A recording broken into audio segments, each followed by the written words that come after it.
طيب بصي يا مامي، انا عارفة ان انتي بتعملي مجهود كبير جدا عشان تغذي طفلك يعني وتعلي في وزنه وتحسي ان هو كويس ومش رفيع وكل الكلام ده، وده طبعا يعني مقدراه ومحترمة جدا. ولكن خليني اوضح لك حاجة مهمة قوي عن الرضاعة الليلية وتأثيرها على انتاج الحليب عشان تاخدي قرارك الصح بناء على المعلومات اللي انا هقولها ليكي ولكل الامهات الباقية.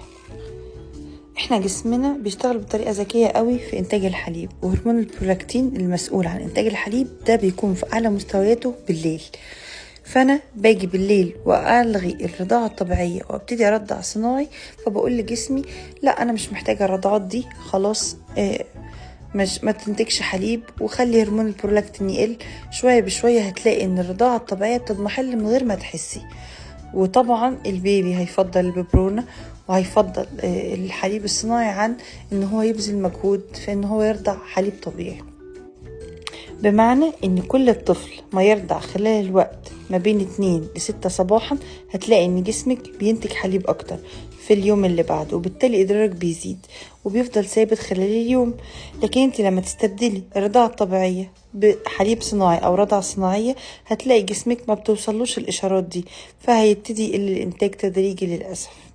كمان لازم تعرفي ان الرضاعة الليلية مش بس مهمة لإنتاج الحليب، كمان ليها فوائد كبيرة جدا ليكي انت والبيبي. لما لبن الأم في الليل بيكون غني بحاجات بتساعده ان هو ينام، بيستريح اكتر، معدته بتكون اريح اكتر، مش مجرد ياخد يعني رضعة من النشا والسكر والدهون في الحليب الصناعي وينام فانا استريح واقول ده انا ابني مستريح وكويس. طبعا الحليب بالليل بيكون فيه عالي من هرمون اسمه هرمون الميلاتونين. ده هرمون بيخلي البيبي ينام بطريقة احسن، بمخه بيتطور اكتر، بينام نوم عميق غير لما اكون لكماه. يعني الحليب دايما كان في معلومة دايما يقولوها لنا، حليب الصناعي بيخاطب معدة الطفل، الحليب الطبيعي بتاع الام بيخاطب عقل الطفل، بمعنى ان هو بيوصل الحليب بتاع الام بيوصل بإشارات لتطور الطفل، لنمو الطفل، لشبع الطفل، لعيا الطفل لو عيان. فاهمين يعني؟ ففي تواصل كده بيحصل ما بين جسم الأم وجسم الرضيع ونموه وتطور عقله من خلال الرضاعة الطبيعية. جهازه الهضمي هتلاقيه بيتطور، بياخد كمية من الأجسام المضادة اللي بتعلم من مناعته وتقلل ان هو يعيا من أبسط حاجة تعدي عليه. طيب هتقولي لي انا بتعب النهار كله والبيبي والبيت والحياة ومش بقدر ان انا كمان اصحى بالليل. تعالي اقولك على شوية حاجات تقدر تسهل عليكي شوية الرضاعة. اول حاجة ان البيبي بينام جنبك، بنحطه في سرير جنبنا لازق في سريرنا، نقدر نقوله رايح جاي، مش لازم يكون بعيد عن السرير، لا الزقي سرير البيبي في سريرك. ويفضل طبعا يكون الناحية التانية. ليه مش بفضل البيبي ينام في نص؟ احيانا الاباء او الامهات لو نعسوا واستغرقوا في النوم ممكن يناموا على البيبي، عشان كده بنقول يتحط في ايه، في سرير جنب سرير الماما، بحيث تاخدوا جنبها ترضعوا وترجعوا تاني بكل بساطة. تمام. هنعمل روتين للبيبي بحيث ان احنا ننظم يومنا قدر الامكان. لما بقول نعمل روتين للبيبي مش بقول ان هو سحر وان انا كده ام خارقة سوبر ماما يعني، وبقول لكم لا ده في ناس بتعمل كده وانتوا لا وحشين مش عارفين تعملوا كده، لا. بس هي الفكرة ان البيبي زي ما قلنا بيحب كل الروتين، بيحب كل ما هو متوقع.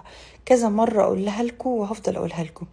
فلما كل يوم بعمل البيبي نفس الحاجات على 6-7 ايام، انتوا هتلاقيه بيبتدي يدروخ على الساعة 11، بيصحى علشان يرضع على الساعة 2، يجي بعدها بساعتين هينام، هو عارف انه هيتقمط ويتظبط وينام.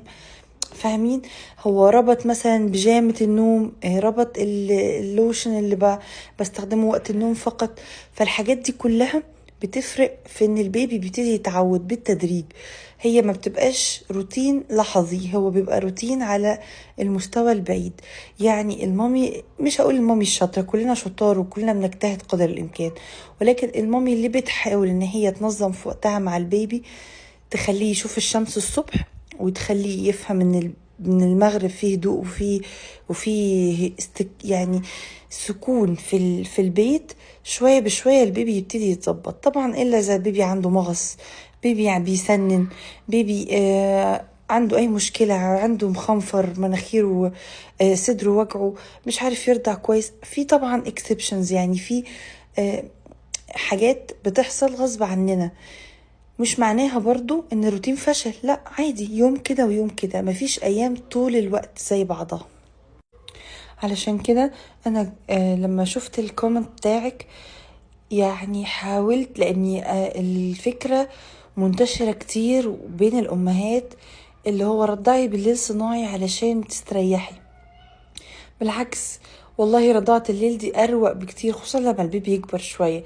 صح هي رخمة شوية بالليل لان البيبي بيصحى كل ساعتين واحيانا بيبقى اقل، ولكن لما نبقى عارفين ان حتى شوية التعب اللي بنبذلهم دول مقابلهم صحة وبيبي كده ما شاء الله ذكي، بيبي نشط، بيبي متفوق عن اللي حواليه، هنقول ايه؟ الامومة مش سهلة، ولكن هي ايه؟ مستاهلة.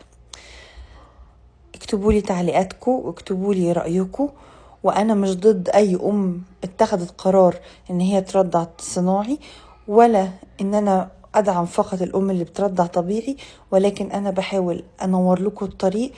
يمكن تبقى فاهمة غلط، ولما تسمع رسالتي او تشوف الهدف من الصفحة تبتدي تغير مفاهيمها وتغير مفاهيم اللي حواليها. مع السلامة.